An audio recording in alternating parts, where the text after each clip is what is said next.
Welcome to Trip the Beltway Fantastic. I'm Kelly Blahos, a longtime reporter and editor in Washington, D.C., now the editorial director of Responsible Statecraft at the Quincy Institute. Each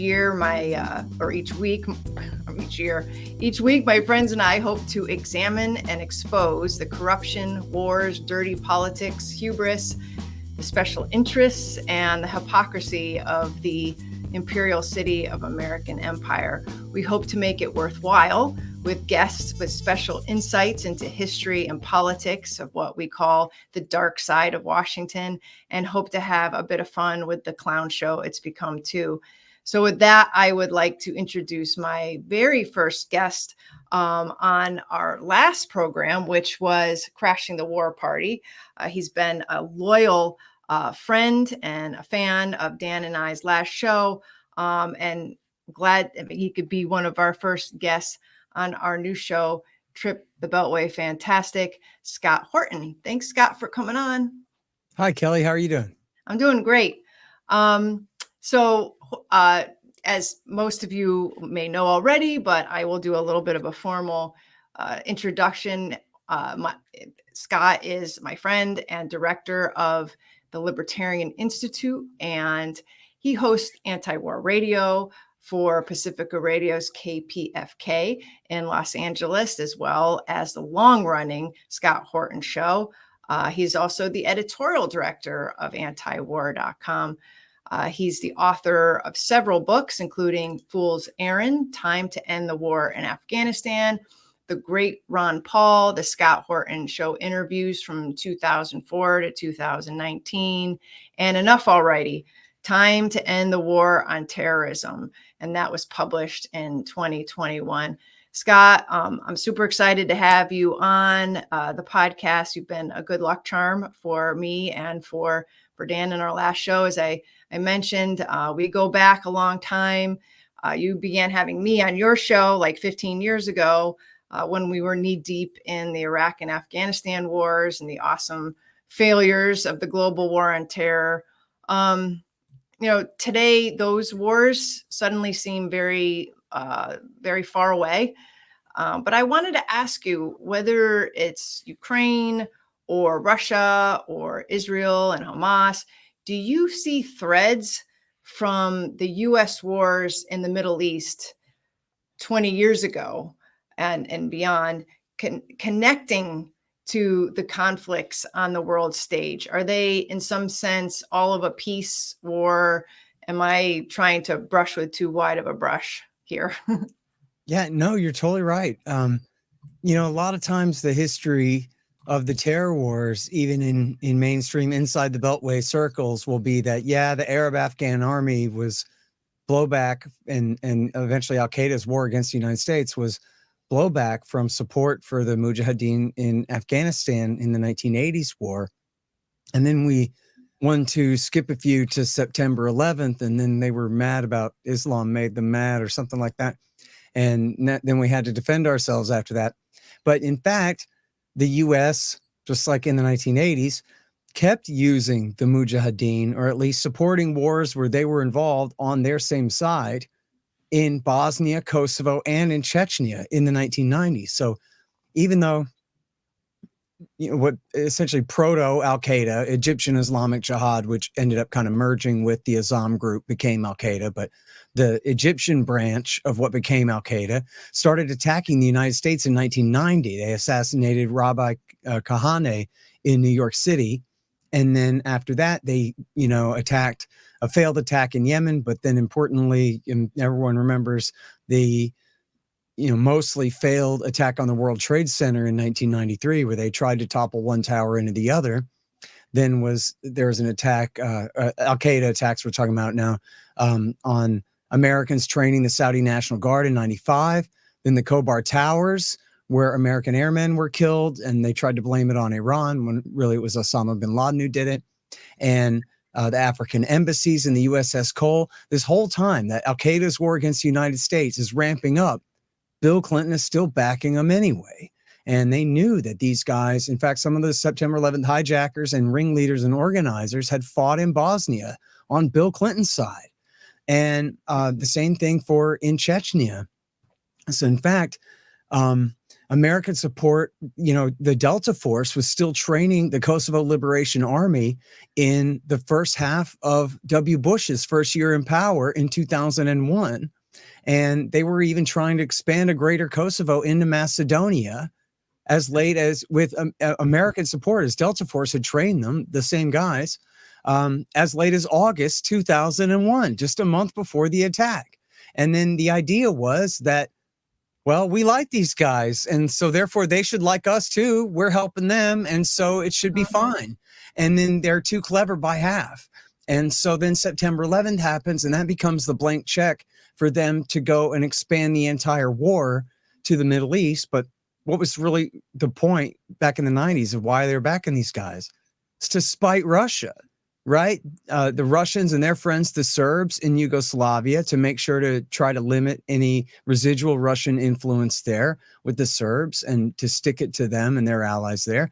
And then, of course, in Chechnya, the whole argument was all that killing, half of it anyway, with the foreign American and British, especially interference there, was all about pipeline routes and preventing the Soviets from sucking too much oil out of the Caspian Basin to go north when we want it to go west instead. And, they pretend this is smart power. There's nothing smart about it. It's completely brutal and idiotic, quite frankly, in the way that it plays out. And so then, in order to spite the Russians, just like in the Rambo 3 days in Afghanistan, they kept that policy going, which ended up helping to lead to September 11th. Remember Colleen Rowley, the great whistleblower from Minneapolis? They had this guy Moussaoui busted.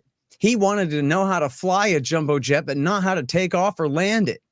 And so they were requesting permission to search him under FISA authority, the kind they might use if you were working for a Republican presidential candidate that they don't like, for example, they might use against you. So they had information. The FBI got information from the French that said, yes, this guy and his brother are recruiters for Al-Qaeda in Chechnya. But at FBI headquarters, they said, nah, well, we like Al-Qaeda in Chechnya. Those aren't terrorists. Khattab and Basayev, we like those guys. And so that's not a good enough reason to get a FISA warrant. And we only find out later that the information on his laptop after September 11th, a month later, the information on his laptop would have led right to the hijackers in Florida. And so you're saying this was all about Russia? No, not all about Russia, but much of it was. Yeah, it started out with Zbigniew Brzezinski's great plan to stick it to the Soviet Union back in 1979 and goes through. Now, throw in Israel and Gaza and their whole part of the war in the Middle East here, where, I don't want to oversimplify it. I explain in my book, Bush and Cheney and Rumsfeld had their own particular reasons for doing what they did, but the neocons lied us into war for Israel. And they were closer even to Netanyahu than they were to Sharon.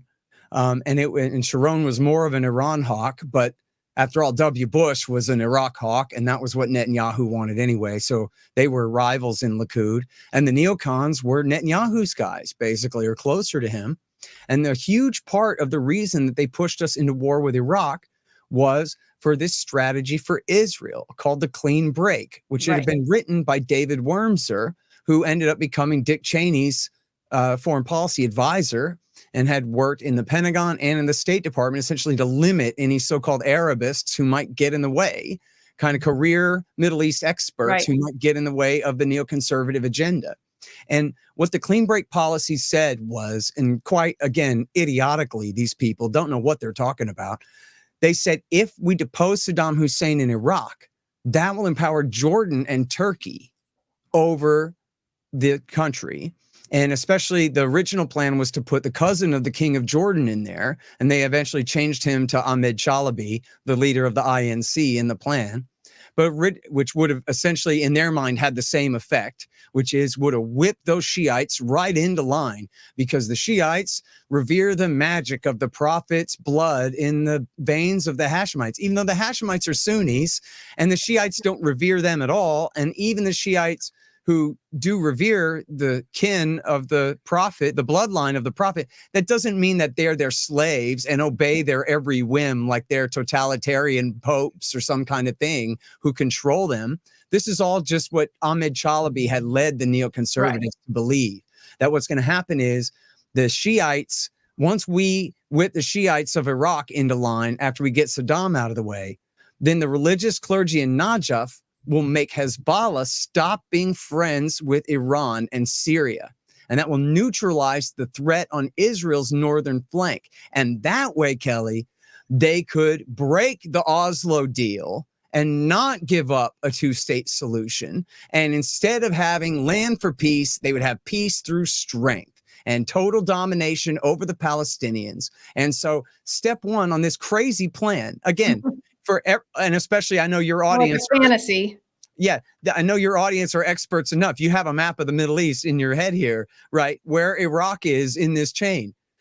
Getting rid of secular Sunni Saddam is going to limit the power of Iran and Syria and Hezbollah in the Iranian Shiite alliance. Why would that be? Again, only on this fantasy that they're going to magically control the majority, super majority Shiites of Iraq, which is exactly how Iraq War II did not play out. And instead, we have the Supreme Islamic Council and the Sadrists and the Dawa Party and those closest to Iran have ruled Iraq ever since then, which is why they're so upset now that they have, it was the king of Jordan, the guy who was supposed to somehow be magically the king of Iraq after the regime change. He was the one who said, oh, great. Now y'all have created the Iranian crescent, the Shiite crescent. And you can now include the Houthis in Yemen because, and I can't do the whole story here for time, but it's in the book and everybody can look, because of American support for Abdullah Saleh in the terror war against al-Qaeda, he ended up using that support against the Houthis, but it just backfired and it made them more and more powerful to the point where they were able to actually, after he was deposed in the Arab Spring, they ended up allying with him and coming down and taking control of the country in 2014. And then America backed the Saudi and UAE war against them, and al-Qaeda switched sides in that war and backed Saudi and AQAP and UAE in their war against the Houthis, and for 8 years. And all that did was drive them deeper into the arms of Iran. And the same with backing al-Qaeda in Syria 10 years ago. And Obama's supposed support for the moderate rebels was really for a bunch of al-Qaeda head choppers, which just drove Assad deeper into the arms of Iran, which is, so now we have Israel. They did not neutralize Hezbollah on their northern flank. No. And so now as they're attacking the Palestinians in Gaza and the West Bank, you can see how they're not able to get away with going as far as they want, because they do have to still worry about that threat, the very one that Wormser said that he was going to neutralize by getting us into the Iraq War back 25 years ago. And so almost 30 now. And so all of the Sunni states in the region essentially are puppets of the Americans. And so it's left to the Shiites, even though the Palestinians are Sunnis, the ones who aren't Christians, are Sunni Muslims. It's left to the Shiite alliance, the Iranian Shiite crescent that George W. Bush and Barack Obama created over there, are the ones who are left to defend the Palestinians. And so another major step in America and their Israeli alliance empowering the Iranians that they hate so much. It's like an entire policy of stepping on rakes over and over again, like Sideshow Bob. And they just keep doing it and doing it. So what I'm hearing is, yes, there are a number of threads, probably a multitude that we can't get into on the show, from 9/11, even pre 9/11 to today, to what we're seeing in the Middle East today, not only on the track of the neocons who started this, as you say, with Clean Break and David Wormser and Richard Pearl and the others, but also the Washington establishment desperation, if you will, to get at Russia, and a blindness in terms of their policies, very Cold War mindedness that had continued through, through Afghanistan, through 9/11 and post-war 9/11, both of those threads and several more had guided our U.S. foreign policy that had actually set the stage for what we're seeing in Ukraine and what we're seeing today in Israel, Gaza. And, yeah. Well, and I mean, if you go back and I'm writing a book about this now, so I collect these footnotes like Hot Wheels cars, and I got a ton of them. And you can read Zbigniew Brzezinski saying, okay, here's what we're going to do. Okay, we're going to bring Ukraine into NATO. However, well, at first he said, we wouldn't dare. That would be crazy. Then right. He says, yeah, we're going to do it. But he says, but we got to be really careful because of all the possible consequences, right? And then they just ignore that part. Pardon me. They just ignore that part and go ahead. Yeah. And, and so, and really, you can see from, it is a straight through line on NATO expansion from not just Bill Clinton, but from the H.W. Bush years, that they already knew the plan was to expand NATO east and that the Russians were going to flip out about it. That's why we have to lie to them now and tell them that we're going to do this partnership for peace instead. Now, the PFP still exists, but it's a shadow of a thing. It was essentially a ruse to make the Russians believe they would be some kind of peers, like on a German level or something, right? Where they're not exactly our equal in NATO, but they have some say. Yeah. And the Russians thought that, that was what they were told, that we promise not to take advantage of the new situation. In fact, even better, we're going to bring you in on the thing that we're doing. And I'm not saying that was a good idea. I think we should have just backed out of Europe altogether, but that wasn't on the table. But just the point is that they were being dishonest to the Russians and playing for time because they knew they were going to expand NATO anyway. And from the early 90s on, there was the obvious question of Ukraine. What are we going to do about Ukraine? Dare we go so far as to bring them into NATO? And the consensus among all the liberals and all the conservatives and all the internationalists and all the Council on Foreign Relations was, no, we shouldn't do that. That's going way too far. We're going to end up picking a fight. In fact, at one point, I think in 97, as late as 97, Joe Biden said it would be crazy to bring the Baltics into NATO, which they did in 2004 and which he heartily supported in 2004. Daniel Patrick Moynihan, who was a neoconservative hawk, said this is crazy. We're putting a ring of iron around Russia's neck. How do we expect them to respond to that? And Senator Biden said, what? This is crazy. In fact, the New York Times piece says his arms are flailing in the air. I can't believe what I'm hearing, that you're saying that Russia's going to react and this is going to be a problem. In fact, that's probably a good way to conceive of this whole era is if Joe Biden had been the president this whole time, if he'd won in 88 when he first ran and got thrown out for plagiarism, if he just won then and it'd been the Joe Biden presidency this entire time is essentially what we're dealing with.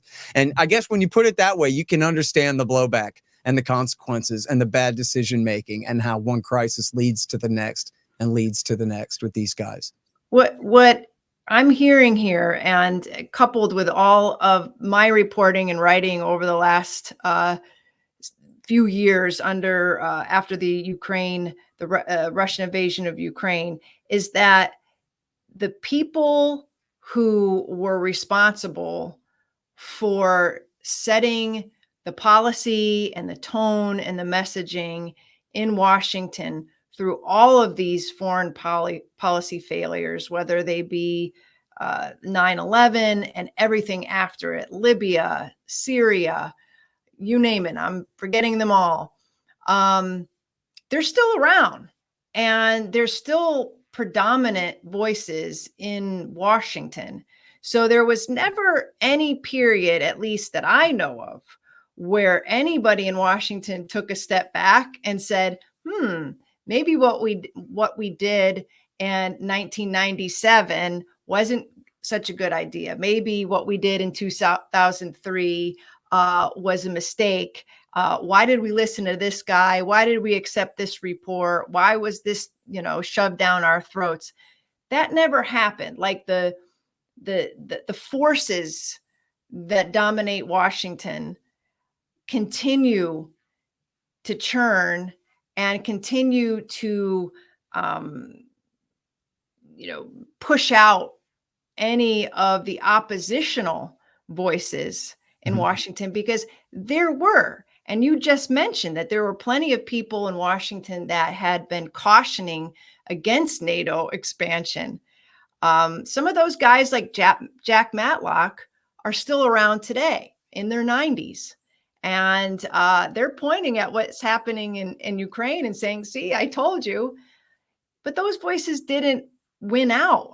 They kind of got pushed off the stage at a certain point, just like a lot of the very, what you would say, common sense voices during the global early points of the global war on terror got marginalized. I mean, Yep. what, I mean, I know this is a rhetorical question, but what's that all about? I mean, the only thing that I can see good come out of all of that is that there are more people aside from you and I at this point who don't believe a lick of what Washington says about foreign policy whatsoever now. They are so jaded. Are so skeptical. They believe everything that the White House says, the Pentagon says, are lies. And so we do have a more skeptical nation, but at what cost? Yeah, well, it's been completely horrible. And yeah, I could add that sort of the companion piece to a clean break is rebuilding America's defenses by the Project for a New American Century, where they put NATO expansion at the top of the agenda. And this was, of course, the same crew, Scooter Libby, Paul Wolfowitz, and Zalmay Khalilzad, who had written the defense planning guidance in 1992 that said America will be the dominant force on earth and we will not tolerate any near peer competitor rising to the ability where they can even think of challenging us and all of this. So these are, and they said, of course, Iraq is just one step. We have to dominate the entire Middle East forever. And so this is the neoconservative doctrine. And, why is that? Is just because of the money. The think tanks are supported by the arms industry. I mean, they're not shy about it. I was just writing in my book about some of the warmongering for the, I forget, there's so many of them, the CSIS, the Center for, or was it Statecraft and International Security, whatever. I'm sorry, I got that one wrong, but whatever. And I went and looked at the donor page, and first of all, it's a list of big business, a mile long, but especially, and they're just not shy about it at all. It's the arms manufacturers that donate the biggest amounts. It's all of the, the biggest contractors and arms merchants in the country. Yeah. They support the think tanks and pay all the salaries of all the ex-government employees that sit up there and talk about why we need to keep doing this. And there's no accountability in the media because, for whatever dynamics, mostly just peer group dynamics and ownership dynamics in the media, that there's really no way. I mean, Responsible Statecraft is really doing a great job. I give you a lot of credit for what you guys have been doing over there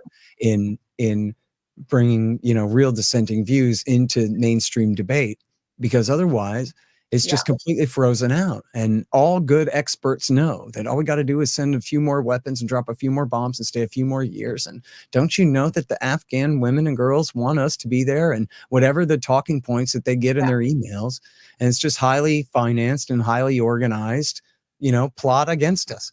The closest thing that there ever was to accountability was, I think they did one special issue of Vanity Fair where a few of the neocons said, okay, that didn't work quite as well as we thought about Iraq War II, but they still got all their jobs. You know what I mean? Max Boot wrote a thing where everybody said this was Max Boot's apology, but there was no apology. No, it wasn't an apology. He didn't apologize. He goes, okay, well, maybe I was wrong about Iraq War II, but all that just to say I'm right about Ukraine now. Yeah. The same guy who was a hawk on everything the whole time. And yeah, why should anyone believe that this, dozen kooks must have the space to occupy the editorial pages of the Post, the Times, and the Journal forever? This is the best we ever get, is these same kooks who are wrong about everything. Yeah. And who, most of whom can be hung in their own words, with what they admitted, at least at one time or another, was true, that now they're trying to contradict. It's the whole thing is shameful. It's ridiculous. I agree about the money. I always think, I think of money, power, and access are the key pillars of why the military industrial complex is so successful. And the access part, I think, pertains to the media, most importantly, because the media, of course, you have corporate media that needs to make money, and it needs to appease short shareholders. But journalists in general are a key part of the messaging of the military industrial complex. Without the media on board, the government and all of its attenders cannot sell these wars, and they definitely can't sell them 20 years long. And they've worked the system, the establishment, that is, to the point where journalists are afraid of not getting access. And if they report critically about war policy, about military industrial policy, about strategy, about any of those things that would, inevitably lead to the militarization of our foreign policy, then they're out. And they can't risk their reputations. They can't risk their jobs. They can't, editors know this as well. And so they have to appease their editors. And so I feel like we're in a situation where, without independent media, which I believe has flourished immensely since you and I started talking over 15 years ago about the GWAT, without the independent media, I mean, these things would march on unimpeached and unquestioned. Unfortunately, a lot of it does, but I think it's that access that is held over the heads of the mainstream media, that keeps them in line and keeps them reporting the way they do. When you open up now, I'm going to say something nice about the New York Times. I think that they've done a pretty good job on Gaza, though I think that they have to pull their punches a bit when it comes to Israel itself and the Israeli government, but we can do a whole other show on that. But I feel like when you open up the pages of the New York Times and the Washington Post and all these other normies, you're reading, Pentagon talking points, and with a little bit of a flourish, because they'll interview think tank guy X and think tank lady Y, and to add a little bit of color, but they never go to people who will question the very fundamentals of the policy, whether or not the United States needs to be increasing its assets in the Indo-Pacific, or sending more advanced weapons to Ukraine. Those people are still marginalized, unfortunately. Yeah. Well, speaking of no accountability, I urge everyone to follow David Wormser on Twitter. The guy's a riot, right? Because, I didn't even know he was on Twitter, or X. Oh, yeah. Well, it's still Twitter me. If you have to say, by which I mean Twitter, after you say X every time, then I say just drop the first part. So no accountability. No one ever, kicked this guy out of town and made him go get a real job somewhere or anything like that. He's still around opining. And of course, everything wrong in Israel-Palestine is because of radical Islam and terrorism and Palestinian barbarianism and whatever. And it would never occur to him that, geez, the clean break plan did not work out the way he said it would. Like, according to him, this was going to all be fine by now. And they did implement his plan. I mean, the actual document doesn't call for a war. It called for some kind of coup. It was a little bit vague on that point, but it was the same people who lied us into war, 6 years later. So what does that tell you? 7 years later. But so now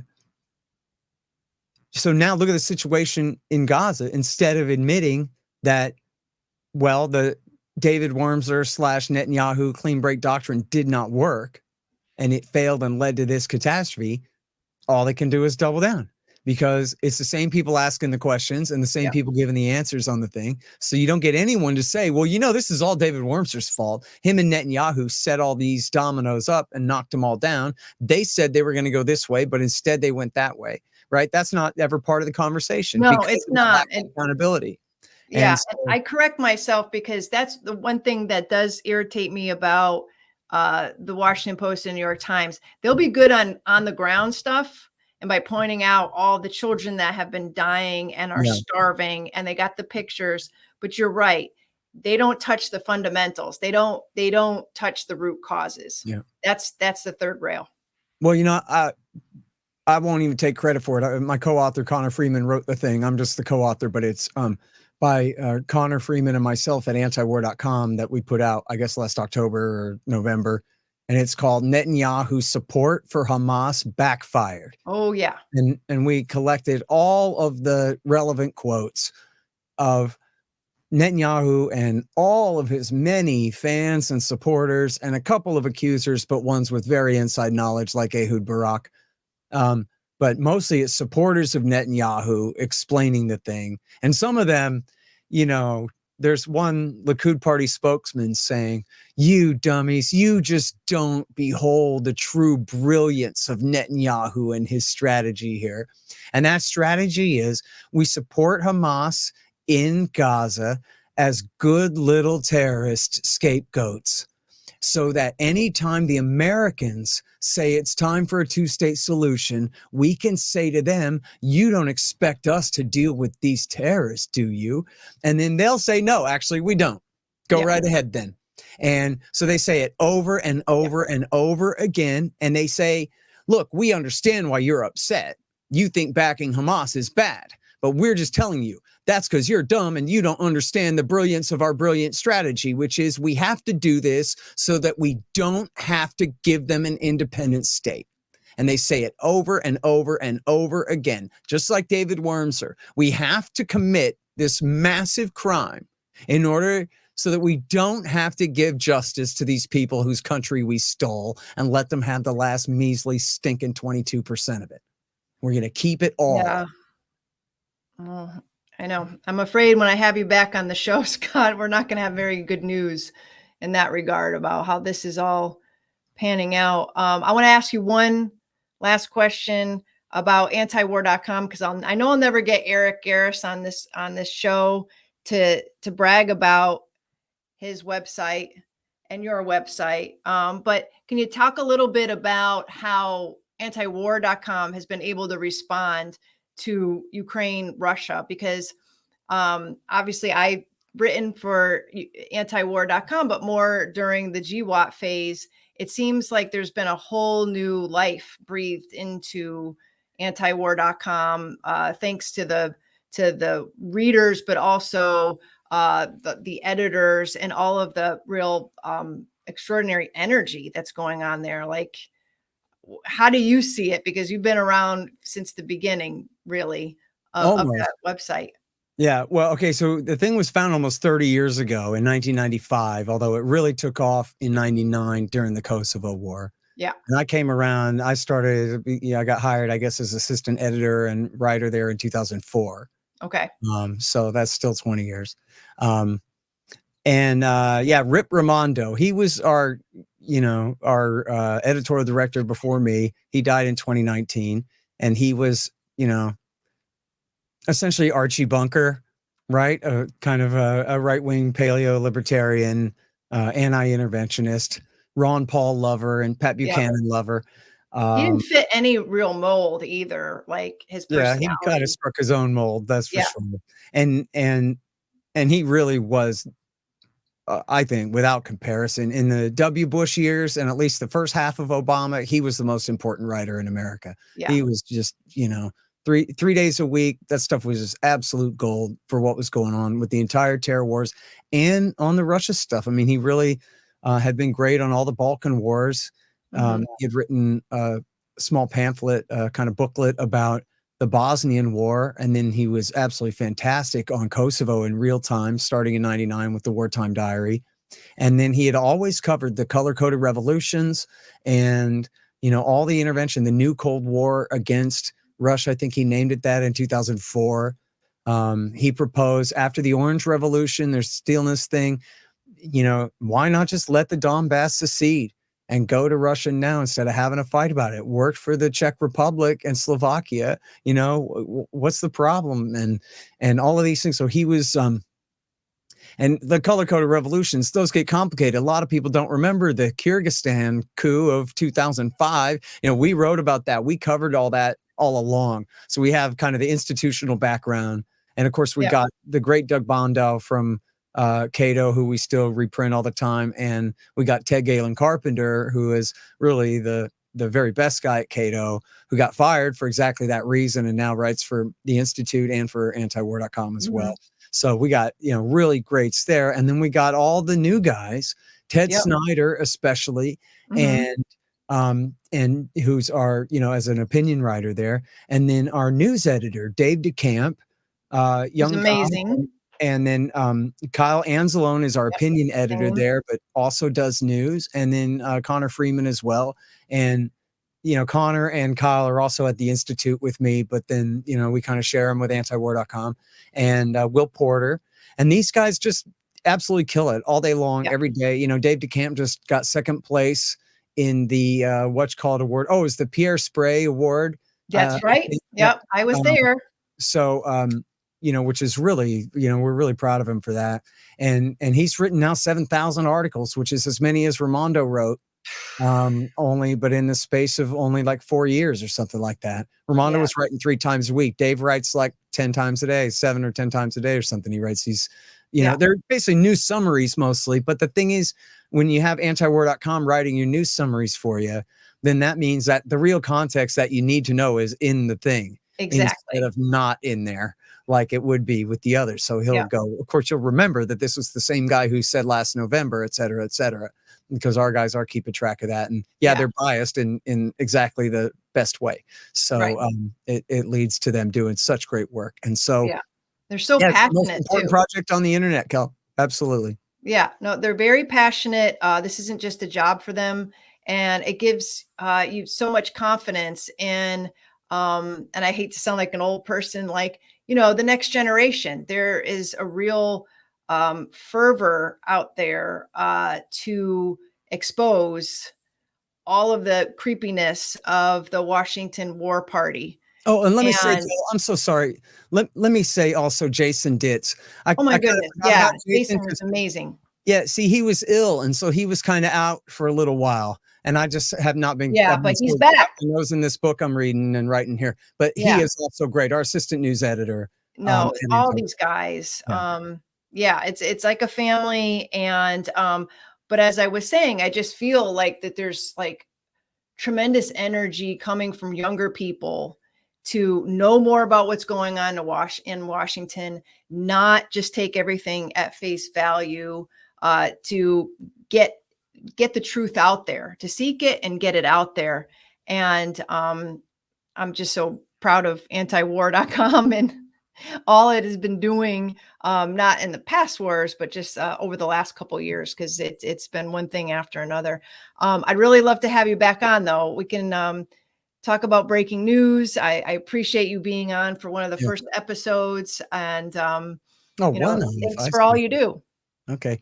Well, thank you so much for having me. And seriously, interview all of my guys. You'll love them. Kyle. I will be. They're all so great. And thank you so much for saying that, Kelly, and for having me on. It's great to be with you.